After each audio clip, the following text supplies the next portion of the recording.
Жители и гости столицы республики понемногу стягиваются к центральной мечети, чтобы совершить намаз. Несмотря на непростую эпидемиологическую ситуацию в Ингушетии, многие по-прежнему игнорируют меры предосторожности. Прихожане также без масок и не соблюдают социальную дистанцию. Люди осознают важность соблюдения антиковидных мер, но сами по разным причинам не всегда им следуют.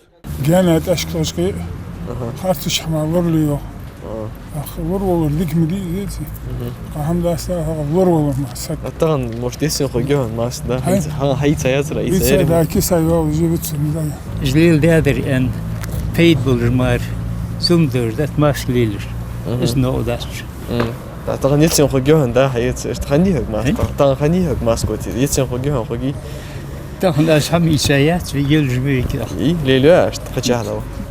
Риск заражения коронавирусом все еще высок. Списки больных COVID-19 ежедневно пополняются. Среди них и взрослые, и дети. В Ингушетии за весь период заболели более 24 тысяч человек. 382 человека умерли от последствий. Большинство прихожан к карантинным мерам относятся с пониманием. Каждый из них ответственен за свое здоровье.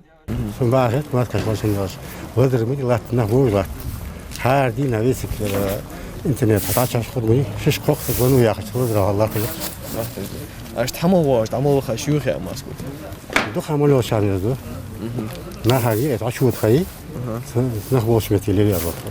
Сечула физия. Киргиз полностью обработать и так спирт хамти. Цада хаудоч.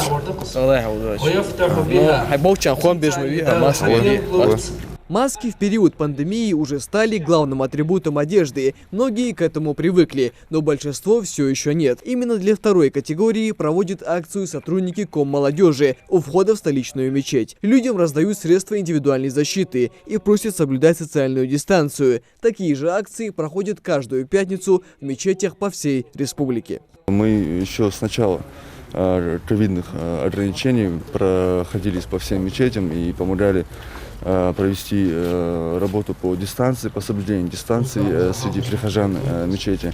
Также расставляли антисептики. Сегодня раздаем защитные маски. Считаем, что эта работа в любом случае полезна, потому что если хоть как-то получится кого-то предостеречь от этого вируса, то уже, я считаю, есть польза в этом. Многие к призыву прислушиваются и надевают средства индивидуальной защиты. Но цель этой акции – донести, что впредь нужно помнить о своем здоровье уже на этапе выхода из дома. Важно понимать, что степень распространения коронавируса зависит от сознательности населения, и в наших силах побороть уже наконец эту инфекцию. Микаил Тангиев, Асхаб Белакиев, Новости 24.